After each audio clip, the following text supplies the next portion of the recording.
This tree is just gigantic. You can see right behind me here, it's 8 feet across at the base. The owner of the property tells me it's a red oak. What we're seeing is something the transportation department says has never happened in the state of Arkansas, and that's a closure on I-40 due to flooding. The river not expected to crest until tomorrow morning, but even then it's going to be a very slow decline. Take a look at this. Watch Adam right here. He has a rope around him. He walks out and swims somewhat to the lady. He says she tried to get her car back on the road, but in the end, she had to abandon her vehicle. Okay. Jessica and Bob, if you have the opportunity to commute in a helicopter, I would highly recommend it because this is just phenomenal. But what we're doing right now is we're going to go ahead and take a look at this 430, 630 interchange. Hey guys, we got a major goose problem here at Burns Park, so when I let you go, you got to take care of those guys, okay? You ready? You ready? Go! 5 o'clock, we took a reading on the dashboard of this car, and it's about 151 degrees. We're going to do it again right now.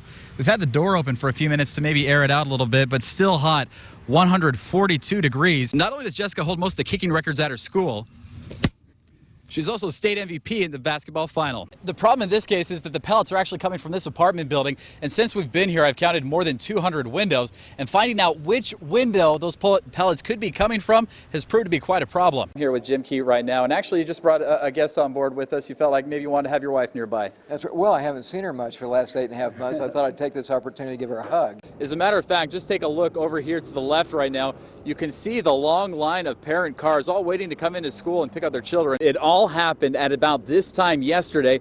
People were shopping here at the food giant, just doing their thing, when a deer ran through the parking lot and straight into the store. These days with surveillance cameras everywhere, you're not sure exactly what you're going to get, but check out what happened at the food giant last night on Cantrell.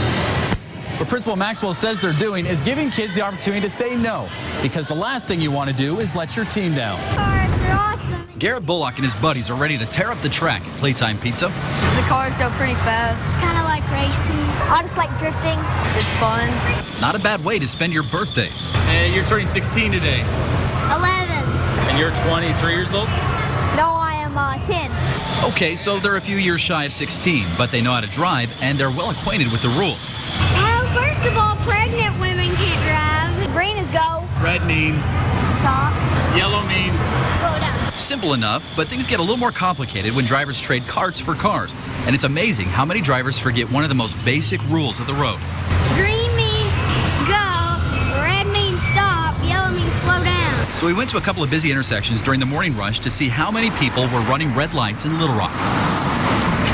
When it comes down to it, the law in Arkansas is simple. If the light is red and your car's in the intersection, you've run it. Red, red, red, red, red. Seriously? Little Rock Traffic Engineering Manager Bill Henry says people tend to run reds more in the morning as they hurry off to work. They're just, in a rush to get on through the system to get where they go. But here's the big secret. And when people run red lights, are they actually getting ahead? No.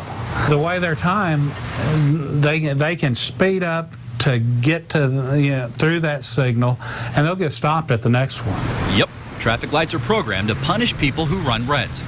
We engineer all that, and that's why they call us traffic engineering. But that's not all. Henry says signals are also programmed to reward good driving. If you'll, abide by the traffic laws, drive the speed limits, you'll get there just as fast as if you're going fast, running a red light. So it turns out following the rules is really the way to go on the road. Are you allowed to run over your buddy? No, but it would be cool. And the track.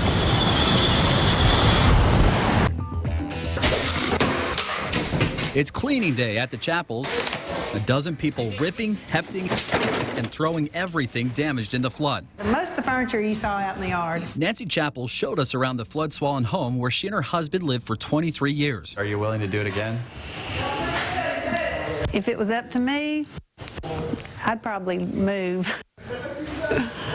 Because you just never know when it's going to happen again. The family didn't give up without a fight. Friends brought a backhoe and dozens of people went to work building a levee.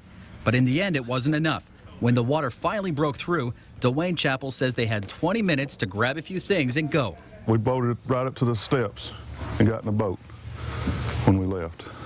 And the levee was already broke, and we shot through the gap, got out there on the levee, and got in our vehicles and went to the farm. As you can see, the water in the mud at the Chappell's property came about this high. Now imagine all that water going into the house. And it looks something like this. But the Chapels aren't the only ones cleaning house today.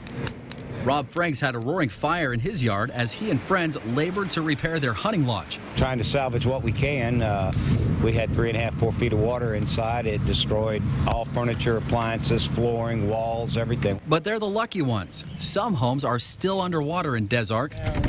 And the American Red Cross has set up shop in nearby Hazen, handing out cleaning supplies to people throughout the region. With the floodwaters finally flowing down, the real work is just getting started. We're in the same boat with everybody else down, and we're some of the lucky ones because we have the means to, fix ours, and we have a place to stay. Reporting in Des Arc, Adam Rodriguez, KARK 4 News. Jessica Flannery is like a lot of seniors at Mountain View High School. She's polite, studies hard, and a little embarrassed to have a news crew following her at school. But unlike any of her classmates, Jessica hits 35-yard field goals like a stone-cold assassin with a ponytail. The rush that I get when I go out on the field, nobody else gets to do, no other girl gets to do that. Other teams kind of said there's a girl on her team. She has that ponytail hanging on the back of her helmet. And, of course, we started kicking it. They instantly knew that she's good. She's legit. Football coach Matt Sullivan says Jessica's been splitting the uprights since her freshman year. She's a decent kicker? No, she's a great kicker. She balls inside the 25, I feel comfortable just putting her in there and let her kick it. And she did last Friday, nailing 2 extra points in the Yellow Jackets' homecoming game. But that's not all. I saw her come around the corner and I just lost my breath. Jessica was elected homecoming queen, something her mom chokes up about. She's beautiful. She's beautiful inside and out. But when I saw her all grown up, that was special. Jessica's twin brother Jeremy, who also plays on the team, didn't recognize his sister in a dress. When she went to do her hair, we walked into the salon. I was like, "Where's Jessica?" And she was standing right in front of me. I didn't notice her. The kicking queen had the night of her life. All the attention was on me because I was the queen, and getting to actually kick in a homecoming game was really fun. Not only does Jessica hold most of the kicking records at her school, she's also state MVP in the basketball final. If it wasn't for basketball, I think she probably played receiver for us, so she's got great hands, too. But with a basketball scholarship waiting at Arkansas State University, Jessica's sticking to field goals and extra points to avoid injury.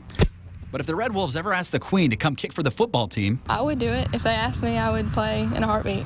In Mountain View, Adam Rodriguez, KARK 4 News. Cabot football isn't flashy or pretty. Hey, man, get it! They just line up on the ball and run you over. That hard-nosed, old-time football is kind of what we live on here. Coach Mike Malham tackles heat the same way, head on. We just make sure they're well hydrated, and we haven't had a problem. It's a knock on wood, we don't, but everything's gone real well. The team follows guidelines set by the state.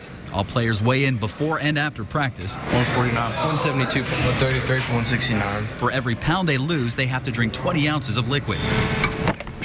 They get water breaks every 20 minutes and a 1-hour break halfway through practice to take off their pads, rest, and rehydrate. On the turf, it was 118 degrees. Cabot also has a full-time trainer, Jason Cates, that checks heat and humidity every 15 minutes. Quick, let's go. And if it even seems like a player is falling behind, We're not even going to guess what's going on. We're going to err on the side of caution, and we're going to take care of the athlete immediately. in addition to drinks, there are soaker hoses on the goalposts and a cold tub in case a player gets too hot. And new this year, statewide player-parent meetings about heat illness to make sure everyone on the team is moving in the same direction. Oh, it gets pretty hot, but if you take care of yourself out there, you're pretty good. It's always going to be hot. You got to expect that, but you just got to get over it and treat yourself as best you can and just come ready to work.